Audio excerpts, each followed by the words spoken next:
জিজ্ঞাসা করব আপনাদের কাছে, একসাথে সমস্যার উত্তর দিতে হবে। দুনিয়াতে কয়টা অপরাধের কারণে মুনাফিকদের আলো হারাবার কারণ হয় নাই? হাত রেডি করেন, এরকম করে নিচের দিকে হাত রেডি করবেন। আমি বলবো কয়টা, হাত তুলে দেখাতে হবে। মুনাফিকদের আলো হারাবার কারণ কয়টা? আপনার হাতে সমস্যা কি? হাত নামান, হাত নামান আবার। মুনাফিকদের দুনিয়াতে আলো হারাবার কারণ কয়টা? লাল গেঞ্জি হাত ওঠে নাই, দাঁড়ায় আছেন দেখে, আমার চোখ কিন্তু আল্লাহ ভালো রাখছে এখন। আবার হাত নামান। মুনাফিকদের দুনিয়াতে আলো হারাবার কারণ কয়টা? হাত নামান। বলবে সাইবুল্লাহ ভাই কি শুরু করছেন এইগুলা, হাত তোলো, এ করো সে করো। কারণ আছে ভাই, আমাদের নওগাঁর মানুষ যে কি ধরনের ওয়াজ পছন্দ করে এটা আমি এখনো শিখতে পারি নাই। কারণ এখানকার লোকজন ওয়াজ শুনে বাড়িতে যায়, বউকে বলে একটা বক্তা আনছিল ফাটাফাটি। বউ জিজ্ঞাসা করছে কি ফাটালো, বলছে তা বলতে পারবো না, কিন্তু ফাটাইছে। কারা কারা অনুরোধ করছে হুজুর একটু আজান দেন। উনি অনেক পাম্পট্টি খায়, আজান দিয়েছে এখন মক্কা শরীফের আজান, আল্লাহু আকবার আল্লাহু আকবার। বলছে হুজুর মক্কা তো দিলেন, এখন মদিনা দেন। এরপরে বাংলাদেশ, আস্তে আস্তে আস্তে আস্তে আস্তে কুমাইগাড়ি, কীর্তিপুর, হতে হতে আজান শেষ। লা ইলাহা ইল্লাল্লাহ। বলছি বাপরে, 10 ধরনের আজান জানেন হুজুর। এবার গজল, এরপরে হুজুর গজল, এই সব মোটামুটি করে মনে করলো যে একটা ফাটাফাটি মাহফিল। বাড়িতে যাওয়ার পরে কি ফাটালো আর কি শিখলো কিচ্ছু আল্লাহর রহমতে আমাদের জানা নাই। এই জন্য আমি বলি আপনাদের কাছে, নওগাঁর ছেলে হিসাবে আমি ফাটাফাটির ওয়াজ জানি না ভাই, আমি তো জোরাতালি দেওয়া ওয়াজ যতটুকু করতেছি। এই জন্য আপনাদের এই কথাগুলি যেন বাড়িতে যায়। এই যে হাজার হাজার লোক এখানে আসছেন, এত বড় প্যান্ডেল বানায়া নওজোয়ান মাঠে মাহফিল হয়েছে কিনা একটু সন্দেহ আছে। খোলা হয়েছে, খোলা অনেক ওয়াজ হয়েছে, কিন্তু পুরা মাঠটার শুরু থেকে শেষ ঢাকা, ঈদের পর থেকে এই পর্যন্ত এটা কন্টিনিউ করে রাখা এত সোজা নয়। এটা আমাদের নির্মাণ শ্রমিক যারা আছে, যারা উদ্যোগ নিচ্ছে, তারা একটা বড় দিনের পরিচয় দিচ্ছে, ঠিক কিনা? এই জন্য আজকের এই কথাটা আমাদের বাড়িতে নিয়ে যেতে হবে। তাহলে মুনাফিকদের আলো হারাবার কারণ কয়টা? কয়টা? জোর হলো না, আরেকটু জোরে। আমরা এই 4টা কথা শুনে শাইখ আহমদুল্লাহ আসলেও ওনাকে বসে থাকতে হবে, কারণ এই 4 কথা শেষ না হলে ওনাকে মাইক দেওয়া হবে না। ঠিক আছে না? ইনশাআল্লাহ প্রিয় ভাইরা, তাহলে এবার চলেন আমরা 4টার মধ্যে যাই। আল্লাহ রাব্বুল আলামিন কোরআনুল কারীমের মধ্যে বলছেন, মুনাফিকরা বলতে শুরু করবে, ইউনাদুনাহুম আলাম নাকুম মাকুম ক্বালু বালা ওয়ালাকিন্নাকুম ফাতানতুম আনফুসাকুম ওয়া তারাব্বাসতুম ওয়ারতাবতুম ওয়া গররাতকুমুল আমানিয়্যু হাত্তা জাআ আমরুল্লাহ। মুনাফিকরা যখন বলবে চেনই যেহেতু আমাদেরকে, একটুখানি আমাদের জন্য আলোর ব্যবস্থা করলে সমস্যা কোথায়? আল্লাহ বলতেন সাথে সাথে ইমানদাররা বলতে শুরু করবে, ওয়ালাকিন্নাকুম ফাতানতুম আনফুসাকুম। গভীর মনোযোগে শুনেন, আল্লাহর বান্দাদেরকে উত্তর দিবে, ও মুনাফিকের দল, তোমাদের ওই দিনে 4টা অপরাধ ছিল, এই 4 অপরাধের কারণে তোমরা আলোহারা। আমি 4 অপরাধে ধারাবাহিকভাবে 1 2 3 4 বলবো, তবে তার আগে আপনাদের কাছে 2টা প্রশ্ন করব। এই 2 প্রশ্নের উত্তর দিলে বুঝবো যে আপনারা মোটামুটি বিষয়টা বুঝতেছেন। দেখেন তো, বুঝে থাকলে উত্তর দেন। আল্লাহ রাব্বুল আলামিন আমাদের জন্য কিয়ামতের দিবস কি কায়েম করে দিয়েছেন? আবার বলি, কিয়ামত কি কায়েম হয়ে গেছে? আল্লাহ রাব্বুল আলামিন কি মুনাফিক আর ইমানদারদেরকে পার্থক্য করে আলাদা করে দিয়েছেন? কিন্তু ভেবে দেখছেন 1450 বছর আগে নবীর প্রতি ওহী দিয়েছেন, আল্লাহ রাব্বুল আলামিন প্র্যাকটিস করাই নিচ্ছেন নওজোয়ান মাঠে বসে, ওই ইমানদারেরা তোমরা তোমাদের অপরাধ থাকলে শুধরায় নাও, কেননা আল্লাহ কিয়ামতের দিনে একজনকেও জাহান্নামে নিতে চান না। এই জন্য আল্লাহ প্র্যাকটিসের জন্য কোরআনে প্রশ্নগুলা ফাঁস করে দিয়েছেন। সুবহানাল্লাহ। আল্লাহ রাব্বুল আলামিন বলছেন, এবার তারা বলতে শুরু করবে, ক্বালু বালা ওয়ালাকিন্নাকুম ফাতানতুম আনফুসাকুম ওয়া তারাব্বাসতুম ওয়া রাতাবতুম ওয়া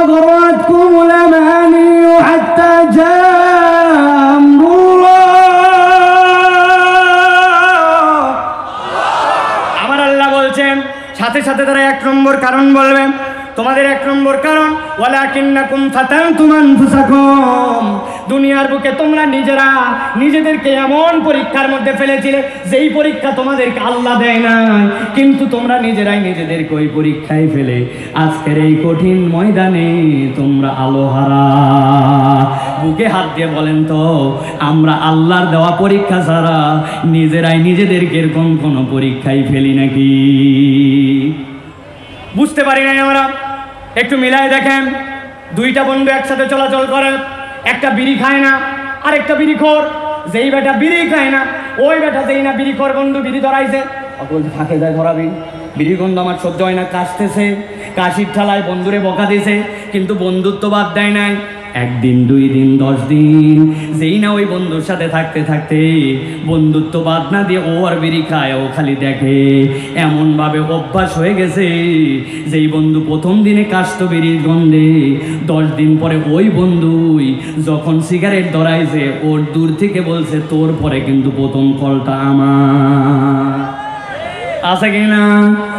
তাহলে আপনি যেই বন্ধুর সাথে মিশলেন, বন্ধুর সাথে মিশে বিড়িখোর হলেন, ওই বন্ধুর জন্য আপনার যে বিড়িখোর হওয়ার যে খারাপ সংস্রবে মেশা, এই পরীক্ষা কি আল্লাহ আপনাকে দিয়েছিল? বলেন, আপনি নিজেই নিজেকে পরীক্ষায় ফেলছেন। ওই বন্ধুই 1 বছর পরে বলছে, বন্ধুরে ঈদের চাঁদ বিভিন্ন কাজ আর আগের মতো বিড়ি খায় মজা পাওয়া যায় না। বলে কি করা লাগবে? বলছে জিনিস নিয়ে আসছি, তুই ভিতরের মাল ফালা। ও ঠোকা দিয়ে ভিতরে মাল ফালাইছে, আর ও পুরিয়া কুচকুচ করে কাটোয়ার মধ্যে ঢুকাইয়া, এরপরে দোস্ত আর দোস্ত নাই, সাথে সাথে ঘোষণা দিছে 1 টানেতে যেমন তেমন 2 টানেতে রাজা। আমরা নওগাঁর ছেলে, চিনি ভালো করে উহা গাঁজা। আছে কি না? বুঝে থাকলে বলেন, এই যে গাঁজাখোর হলেন আপনি, নেশাখোর হলেন, এই পরীক্ষা আল্লাহ আপনাকে দিয়েছিল। ওয়ালাকিন্নাকুম ফাতানতুম আনফুসাকুম, আল্লাহ বলছেন তুমি নিজেই নিজেকে পরীক্ষায় ফেলেছো। ইসলাম কোনো হাসি তামাশার বিষয় নয়। ওই কিয়ামতের দিনে যাওয়ার পরে তুমি যদি এরকম কোনো পরীক্ষায়, যেই পরীক্ষা আল্লাহ দেয় নাই, এই কাজগুলো করে যাও, কিয়ামতের ময়দানে তোমার কপালে আলো জুটবে না। নওগাঁর মূল সমস্যাগুলা কি কি চিহ্নিত করেন? নওগাঁর মূল সমস্যাগুলার অন্যতম সমস্যা হচ্ছে নেশা, একটা বড় সমস্যা, ঠিক না? আমরা জানি এই মাঠের মধ্যে খেলা আছে, আমার এখানে খেলে গেছে, এইখানের পিচ থেকে শর্ট করছে, এই যে পিটিআই পার হয়ে গেছে, লোকজন হা করে তাকায় তাকে দেখছে। নওগাঁতে এমন এমন প্রতিভা ছিল যারা বাংলাদেশের যেই লাইন আমরা পছন্দ না করলে ওই লাইনেও টপ জায়গায় যেতে পারতো। আমি তাদের নাম জানি। এমন প্রতিভাবান ফুটবলার, এমন প্রতিভাবান ক্রিকেটার, এমন প্রতিভাবান ছেলে, এমন সুন্দর হাতের কাজ জানতো, আপনি কল্পনা করতে পারবেন না। কিন্তু এই নেশা আর এই মাদকের ছবলে তারা ধ্বংস হয়ে গেছে, ঠিক না? আমার আল্লাহ এই জন্য বলছেন, ভালো করে বোঝো, ওয়ালাকিন্নাকুম ফাতানতুম আনফুসাকুম, তুমি নিজেই নিজেকে এমন পরীক্ষায় ফেলো না যেই পরীক্ষা আল্লাহ তোমাকে দেয় নাই। এটাতে গেলো একটা পাঠ, আরেকটা পাঠ আরো ভয়ঙ্কর। এটা গেলো ইমানের, একটা গেলো এটা হচ্ছে আপনার সংস্রবের পাঠ, আরেকটা আছে আপনার ইমানের পাঠ। অনেকদিন বাচ্চাটা অসুস্থ, শরীর ভালো হয় না, একজন বলছে আরে এত বোকা তুই, বগুড়া মহস্থান যা, 21 কেজি পায়েস দিয়ে মান্যত দিয়ে দেখ কত ছেলে ভালো হয়ে গেল। আছে না? আমার বগুড়ারটা যদি কম কম মনে হয়, রাজশাহী যা, আমার ছেলে বিদেশ যেতে পারতেছিল না, রাজশাহী মান্যত দিতে দেরি, যেতে দেরি না। জিজ্ঞাসা করছে কি ব্যাপার, আল্লাহর ওলির ওখানে মান্যত দিলে সমস্যা কোথায়? উনি তো আল্লাহর ওলি, আমরাও তো স্বীকার করে। সমস্যা একটু আছে ভাই, ভালো করে বোঝেন। আল্লাহ কোরআনে বলছেন, আবু জেহেল, উতবা, সাইবা যারা ছিল তাদেরকে আল্লাহ জিজ্ঞাসা করতে বলছিলেন, জান তোদের কাছে জিজ্ঞাসা করেন, মাইয়ারযুকুকুম মিনাস সামাই ওয়াল আরদ আম্মান ইয়ামলিকুস সামা ওয়াল আবসার, তোমার রিজিক দেয়কে, খাওয়াইকে, পড়াইকে, সব দেয়কে? আবু জেহেল, উতবা, সাইবার দল বলছে আল্লাহ দেয়। লাতুজ্জামানা থবলের কাছে যে তোমরা যাও, ব্যবসা করার আগে যাও, অসুখ হলে যাও, অমুকের কাছে যাও, তমুকের কাছে কেন যাও? বলছে ও বুঝো নাই তোমরা। আল্লাহ কোরআনুল কারীমের মধ্যে বলছেন, লিয়াতাকাররাবুনা ইলাল্লাহি যুলফা, আমরা এমনি এমনি যাই না, আমরা যাই লাত আল্লাহর প্রিয়, ওর কাছে দিলে আল্লাহ খুশি হয়, আল্লাহ দেয়, লাতের মাধ্যম দিয়ে দেয়। মানাত আল্লাহর অমুক পয়গম্বরের প্রতিকৃতি, ও কিছু করতে পারে না, কিন্তু ওর কাছে চাইলে ও খুশি হয়, খুশি হলে আল্লাহ দেয়, ওর মাধ্যম দিয়ে দেয়। আল্লাহ বলছেন ওহুম মুশরিকুন, যতই আল্লাহ খালিক, আল্লাহ মালিক, আল্লাহ জীবন দেয়, আল্লাহ মারে, এই কথা তুমি যতই বলো না কেন, তুমি যদি আল্লাহ আর বান্দার মাঝে এইরকম কাউকে ওসিলায় তাআব্বুদিয়া মানো, ইবাদতে ওসিলা মানো, তোমার ঈমান আর আবু জেহেলের ঈমানে পার্থক্য নাই। তোমার হাসন নাচন আর আবু জেহেলের হাসন নাচন একসাথে হবে। বোঝেন নাই? বলবেন হুজুর আমরা গই গায়ের মানুষ, আমাদের এলাকার ভাষা, আমরা মুরুক্ষ সুরুক্ষ মানুষ, আমরা কেমনে বুঝবো? আল্লাহ বলছেন দুনিয়াতে একটাই পাপ যেটা আপনি ভুল করে করলেও আল্লাহর কাছে আপনার ক্ষমা নয়, আপনাকে ধরা খাওয়াই লাগবে। এটা এমন সাংঘাতিক বিষ। অমুক লোকের কথায় আমি ঈমান নষ্ট করছিলাম, আল্লাহ পরীক্ষা আপনাকে দেয় নাই। অমুক হুজুরের কথায়, তমুকের কথায় আল্লাহ এগুলো একটাও শুনবে না। ছোট্ট একটা উদাহরণ দেই, দেখেন তো আপনারা বোঝেন কিনা। এক লোকের আমাদের এই জায়গায় কাশি হয়েছে, ভয়ঙ্কর কাশি। হাসপাতালে যাওয়ার পরে বলছে আপনার পরীক্ষা নিরীক্ষা করতে হবে, তবে আপাতত 3টা সিরাপ দিলাম, এই সিরাপ 3টা খাবেন। মুরব্বী বলছে 3 সিরাপ খাওয়া লাগবে, নাম জানি না, মূর্খ মানুষ, আমি কেমনে জানবো? বলছে ডিসপেন্সারিতে যাই বলবেন, বললেই দেখায় দিবে কেমনে খাওয়া লাগে। যাই বলছে বাবা আমি পড়ালেখা জানি না, বলছে টেনশন নিয়েন না, এই দেখেন ফাইলের গায়ে 1 টান দিলাম, 2 টান, 3 টান, 3 টান মানে হচ্ছে 3 বার। কোনা কাটে দিলাম মানে খাওয়ার আগে, আর যেটা কাটা নাই খাওয়ার পরে খুব পানির মতো সোজা। বাড়িতে নিয়েছে, রাত্রিবেলা 2 চামচ খাইছে ঔষধ, খাওয়ার পরে জানালার উপর ঔষধের বোতলটা রেখে দিয়েছে। পরের দিন সকালবেলা কাশির ঠালায় অস্থির, বাড়িতে আসে তার ছোট বাচ্চারা কিন্তু কথা শুনতে আগ্রহ বেশি, ছোটবেলায় বাপ মায় খুব ওষুধ খাওয়াতে যায়, ঠিক কিনা? আমার তো 3 মেয়ে, কথা শোনার ঠেলায় মাঝে মাঝে অস্থির। বাড়িতে যাই, দরজায় ডাক দিছি, 3 জন দৌড় দিছে, 1 জন খুলতে পারছে, বাকি 2 জন খুলতে পারে নাই, মন খারাপ। ওর মা বলছে আবার বাইরে যাও। কেন? বলছে আরেকজন একটা দরজা খোলান লাগবে। আবার বাইরে গেছি, আবার 2 জনের মধ্যে 1 জন আবার বাইরে যাও। বাইরে যাওয়ার পরে 3 বার দরজা খোলা লাগে, কথা শোনার ঠেলা। ওই বাপ এখন সকালবেলা কাশিতে বলছে বাবা 2 চামচ ওষুধ আনতে পারবি, বলতে দেরি নাই, দৌড় লাগাইছে। যাওয়ার পরে দেখে বোতল ছিল রাত্রে 3টা, এখন 4টা। সকালবেলা ওর বড় ভাই সিম লাগাইছে, একটু বেগুন লাগাইছে, ওইগুলো একটু পোকা ধরছে, ইন্ডিল একটু স্প্রে করে ওই জায়গায় রেখে গোসল করতে গেছে। ছোট মানুষ বোঝে নাই, ওখান থেকে ইন্ডিল 2 চামচ ঢালছে, গন্ধ আছে একটা, কিন্তু বাপ কাশির ঠেলায় ঢক করে মারে দেওয়ার পরে বুঝছে হায় হায় এটা তো খাইছি ইন্ডিল। এখন বুঝে থাকলে বলেন তো, কাশির সিরাপ মনে করে যদি ইন্ডিল খাই 2 চামচ, এতে কি তার উপকার হবে না ক্ষতি? পিছনে যারা আছেন ভাই কথা শুনতে পাচ্ছেন আমার? এতে কি তার উপকার হবে না ক্ষতি? বুঝে বলেন আর একবার, এতে কি তার উপকার হবে না ক্ষতি? ভাই কি উল্টা পাল্টা বলেন আপনার? এটা মূর্খ লোক, পড়ালেখা জানে না, মাসুম বাচ্চা দিছে, নিয়ত সহি ছিল, তাও কাজ হবে? 20-20 কাজ করে ফেলবে। অতএব আপনি আল্লাহর সাথে যদি শিরিক করে ফেলেন, এই পরীক্ষা আল্লাহ দেয় নাই, হাসরের ময়দানে বাঁচার উপায় থাকবে না, ঠিক না? অতএব 1 নম্বর, ঈমান বিসর্জন দেওয়া যাবে না। আমরা তো 50 টাকা ঈমান কেনা বেচা করি, টাকাও লাগে না এখন, ঠিক কিনা? সাবধান। তাহলে 1 নম্বরে যেই পরীক্ষা আল্লাহ দেয় নাই, ওই পরীক্ষায় আমি কখনো যাব না, ঠিক কিনা? 2 নম্বরে আল্লাহ রাব্বুল আলামিন বলছেন ওয়া তারাব্বাসতুম, ইমানদারদের কাছে জিজ্ঞাসা করছে চিনো কিনা? চিনি, কিন্তু আজকের দিনে তোমাদের আলো নাই কেন? বলছো ওয়া তারাব্বাসতুম, তোমাদের দ্বিতীয় সাংঘাতিক অপরাধ ছিল, তোমরা আল্লাহর দিকে আসার ক্ষেত্রে সব সময় দীর্ঘসূত্রিতা করতে, কালক্ষেপণ করাই ছিল তোমাদের অজুহাত। বুঝে থাকলে বলেন তো, আল্লাহর দিকে আসার ক্ষেত্রে আমাদের অজুহাত আছে না? না, সাংঘাতিক বেমার সকলের মধ্যে কম বেশি আছে। মসজিদের ইমাম সাহেব ছাত্রের ছেলের হাত ধরছে, বলছে বাবা চল আসরের নামাজে যাই। 10-20 ধাপ হাঁটছে, হাঁটার পরে বলছে হুজুর আজকে কি বার? হুজুর বলছে এক থাপ্পড় লাগাও, ব্যাক কল নিয়ে যাচ্ছে, আসরের নামাজে বার মানে কি? বলছে হুজুর বলেন না আজকে কি বার? আরে আশ্চর্য কথা, খানিক দূর যায় আবার বলছে হুজুর আল্লাহর কিরা করে বলছে বলেন আজকে কি বার? হুজুর বলছে মঙ্গলবার।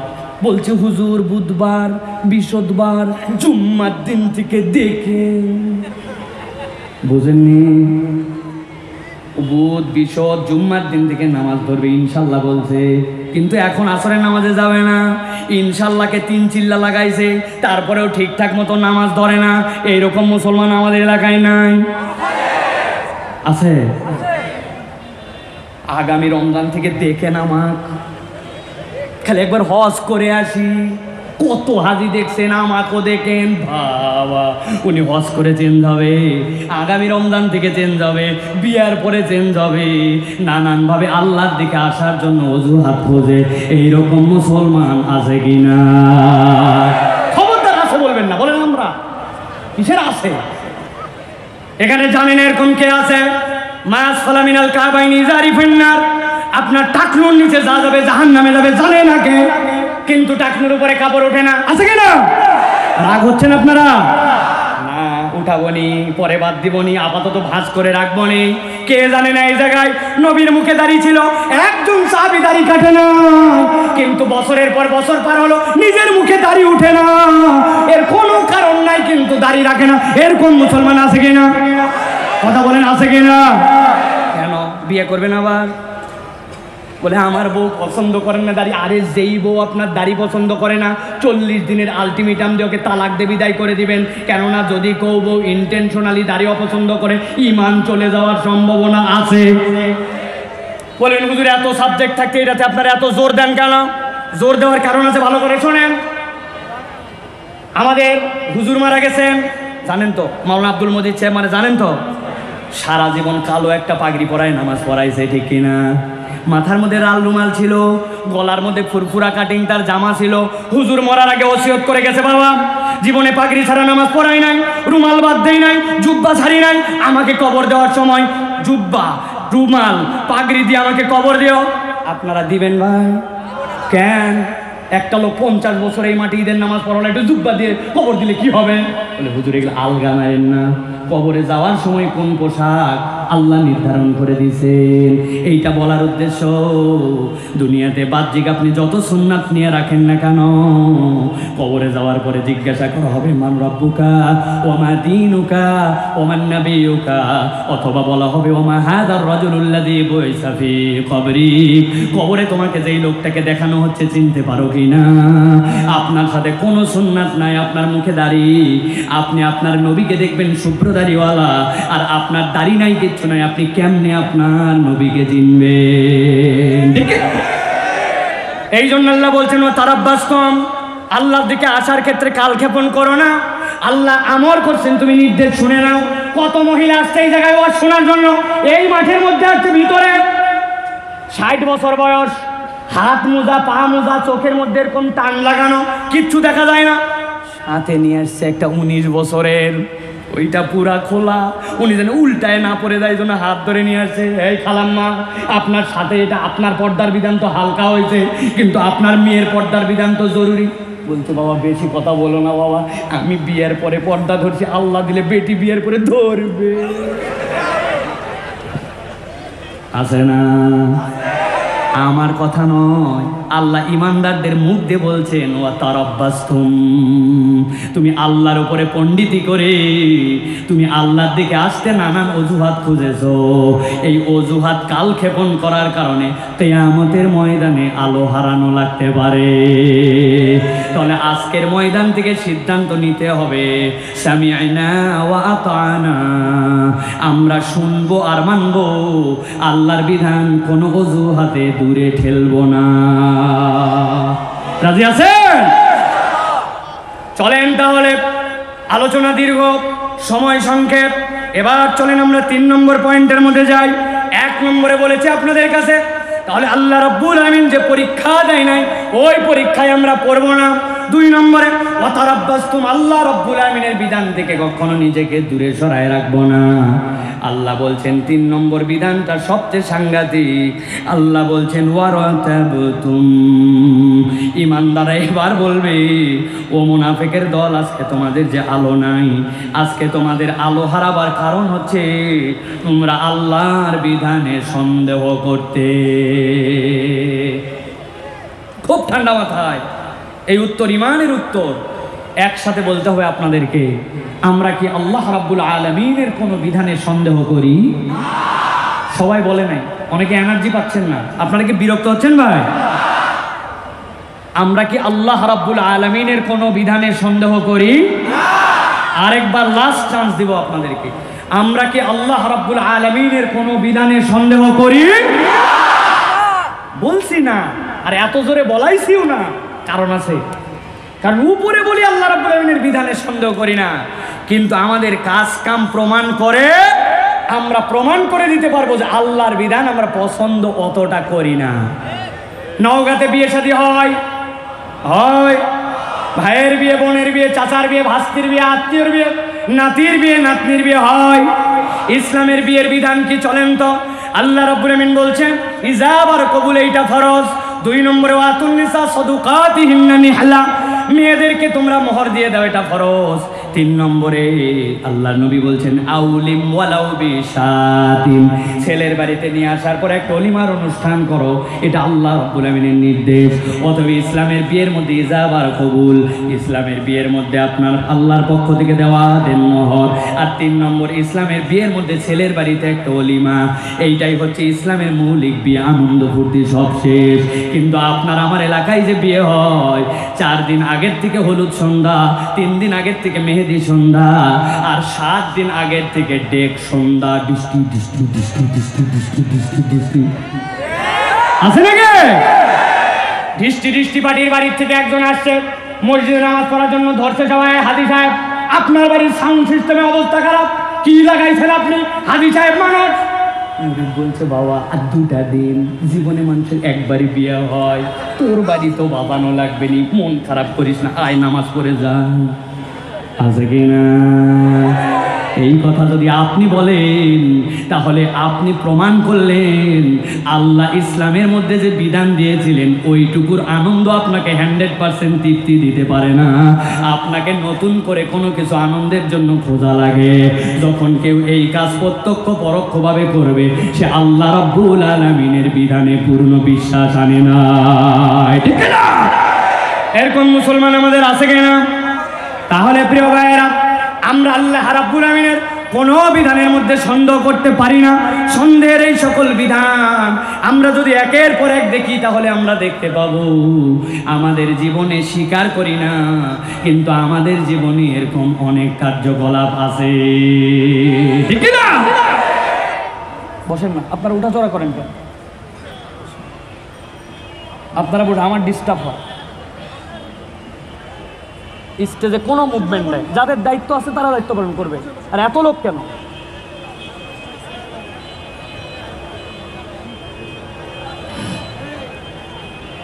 ভালো করে খেয়াল করেন। এক মুরব্বীকে বলছে, এই মুরব্বী বয়স হয়ে গেল আপনার, খবর নিয়ে দেখছে আপনি টাকা লাগান, সুদে টাকা লাগায়, দাদনে টাকা লাগায়, আছে কিনা? মুরব্বী বলছে বেশি কথা বলবে না, হুজুর হুজুর করো না বেশি, তোমার বাপের বিয়ে খাইছি আমি। পুরি বাবা, বিরাট ব্যাপার, বাপের বিয়ে খাইছেন তো কি হয়েছে? বলে শোনো, this is modern world, import সুদ, এক্সপোর্ট সুদ, ব্যাংক সুদ, লোন সুদ। আমি বললাম সব বুঝলাম, কিন্তু আপনার কাছে জিজ্ঞাসা করি, আপনি কি ইম্পোর্ট না, এক্সপোর্ট না, আপনি কি ব্যাংক না, তো আপনি কেন এটা করেন? বলছে বেশি বোঝানো লাগবে না, 1450 বছর আগের দুনিয়া এটা না। মুরব্বী বিরাট ভাব, এত বড় দাড়ি, লম্বা লম্বা জুব্বা। আসরের নামাজের পর একজন লোক গেছে ওনার কাছে, বাবাজি 1000 টাকা দেন। বলছে হাতে টাকা নেই, বড় বিপদে আছি বাবা, 1000 টাকা দেন, খুব জরুরি দরকার। বললাম হাতে টাকা নাই। খানিকক্ষণ পরে বলছে আপনি ভুল বুঝছেন, আপনি মনে করছেন এমনি এমনি টাকা নিব, আজকে মঙ্গলবার 1000 টাকা দেন, আল্লাহ বাঁচায় রাখলে আগামী শুক্রবার 1250।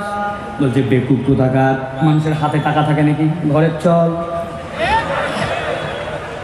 ঘরে নিয়ে চলে গেছে, যাওয়ার পরে 1000 টাকা বের করে দিয়ে বলছে যদি লাগে আরো 1000 দেওয়া যাবে, তোর চাষিও কিন্তু এই ব্যবসা করে, তবে যা করবি তাড়াতাড়ি কর, ছোট দিনের বেলা, মাগরিবের নামাজ কিন্তু আমি একদম তকবিরে উলার সাথে ধরবো।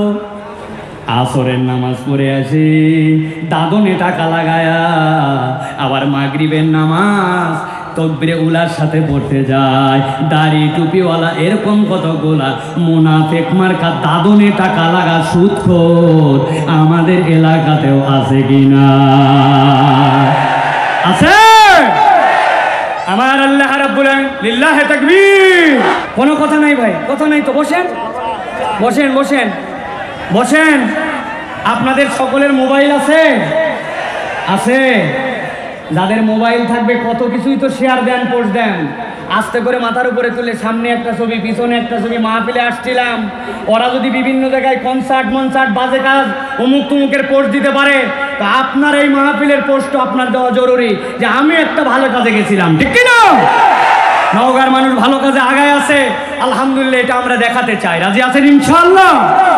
তাহলে মুনাফিকদের কিয়ামতের ময়দানে আলো হারাবার কারণ কয়টা? ভুলে গেছেন কয়টা? বলছি কয়টা? 3টা। বাকি আছে কয়টা? ভালো করে শোনেন প্রিয় ভাইরা। তাহলে এই লোক এত পরিমাণ আল্লাহওয়ালা, তারপরেও সে আল্লাহর বিধানকে ত্যাগ করতে পারে নাই। উপরে বলে আল্লাহর কোনো বিধানে সন্দেহ করি না, কিন্তু আচরণে প্রমাণ ও আল্লাহর বিধানকে পছন্দ করে না, ঠিক কি না? এগুলো তো ব্যক্তিগত পর্যায়ে। আরেকটা কথা আছে যেটা বললে ঝামেলা হবে, এই জন্য বললাম না। না, ঝামেলা হতে পারে, বুঝেন কিন্তু বলবো, ভালো করে বোঝেন। এইটা ব্যক্তিগত আমল, এইগুলা ব্যক্তিগত আমল, কিন্তু একটা সামষ্টিক ইমানের আমল আছে। বাংলাদেশে এখনো অনেক লোক আছে নামাজ পছন্দ করে, রোজা পছন্দ করে, যাকাত পছন্দ করে, কিন্তু তাদেরকে যদি বলা হয় আল্লাহ রাব্বুল আলামিন কেউ যদি চুরি করে চোরের হাত কাটার বিধান দিয়েছেন, কেউ যদি জেনা করে জেনাকারের শাস্তির বিধান দিয়েছেন, কেউ যদি দেশের সম্পদ লুট করে বিদেশে পাচার করে ধরা পড়লে তার বিচার আল্লাহর আইনে দেওয়া আছে। ওর নামাজ ভাল লাগে, রোজা ভাল লাগে, কিন্তু আল্লাহর আইনের কথা বললে তার পছন্দ হয় না। আছে কিনা? বলবেন হুজুর এটা তো গরম কথা। এটা গরম কথা নয়, এটা ইমানের বুঝের কথা।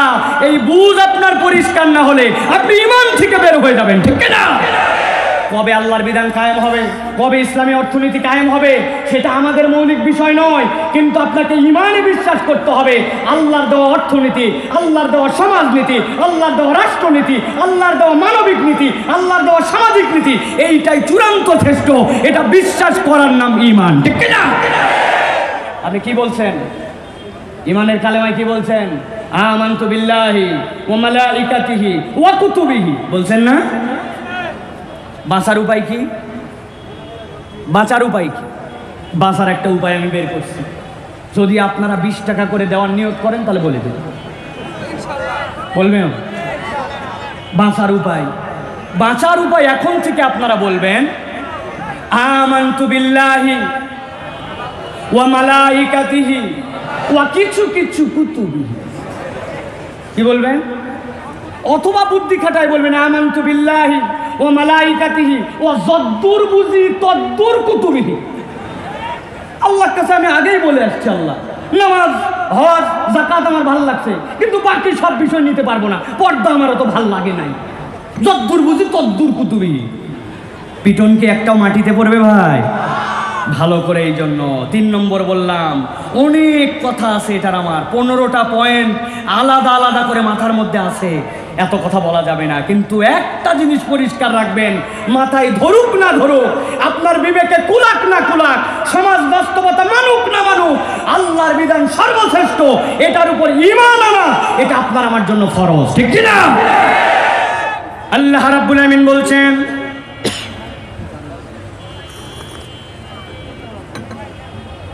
এবার 4 নম্বর কারণ, সর্বশেষ।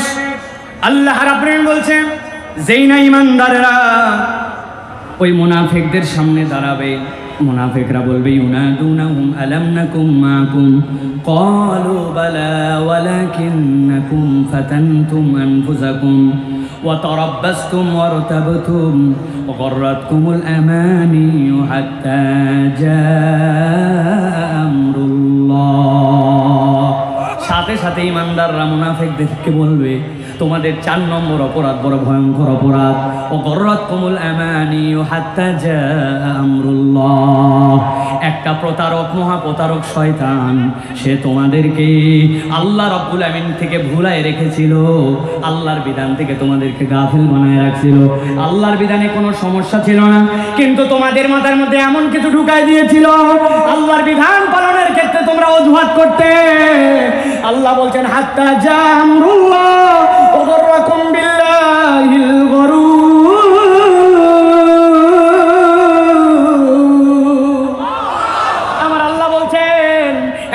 শয়তান তোমাদেরকে প্রতারণার মধ্যে ফেলেছিল, তোমার বিবেক দিয়ে খাটাইছিল, আরে বয়স কম, এখনো সময় হয় নাই, কেমনে মানবি, সমাজ মানে না, এই পরিবেশে আবার এটা মানা যায় কিনা। আল্লাহ বলছেন শয়তান একটা মরীচিকার মধ্যে ফেলছিল, এমন ভাবে প্রতারণায় পড়ছিলি হাত্তা যা আমরুল্লাহ, আল্লাহর পক্ষ থেকে চূড়ান্ত ফাইসালা চলে আসছে। তুমি মনে করছিলা আজকের দিনে আসার পরে আমি ইমানদারদের সাথে চলাফেরা করতাম, একই মসজিদে নামাজ পড়তাম, একই জায়গায় চলেছিলাম, আজকে মনে আমার আলো পেয়ে যাব। আল্লাহ বলছেন না, ওই শয়তানের প্রতারণা না বুঝে আল্লাহর বিধান থেকে দূরে থাকার কারণে, আল্লাহর বিধান না পালন করার অজুহাত খোঁজার কারণে আজকের দিনে তুমি আলো হারা। একটা উদাহরণ দিব, শায়েক চলে আসছেন, আমি আর কথা বাড়াবো না, 2 মিনিট। সারা জীবনের জন্য অন্তরের মধ্যে কথাটা ঢুকায় নেন। নওগাঁর মানুষের বোঝার কথা, নওগাঁতে বেলুনওয়ালা আছে, বাঁশিওয়ালা আছে, চেনেন আপনারা? চেনেন? বাঁশের মাথার মধ্যে খড় লাগায়, খ্যার দেওয়ার পরে ওর মধ্যে ঘূর্ণি বিক্রি করে, বেলুন বিক্রি করে, বাঁশি বিক্রি করে, দেখছেন আপনারা? আমরা দেখছি আরো 10-15 বছর আগে ঈদের দিনে আব্বার সাথে ঈদগাহতে ফেরত আসতেছে, আসার সময় দেখি ঘূর্ণিওয়ালা, বাঁশিওয়ালা, দেখি বাঁশিওয়ালা বিরাট চালাক, সারাদিন যদি বাঁশিতে ফু দিয়ে ওর কাস্টমার খোঁজা লাগে তত বিপদ। ও একটা বাঁশি খুলছে, খোলার পরে উল্টা দিক করে লাগায়া আবার লাগায় সামনে দিকে বেলুন দিছে, দিয়ে বড় করে ফু দিছে, ফু দিয়ে দিয়ে দিয়ে এত বড় হয়েছে, এরপরে হাতের মাথায় এরকম করে ধরে আস্তে করে এবার ছাড়ে দিয়ে আর 2 মিনিট রিল্যাক্স,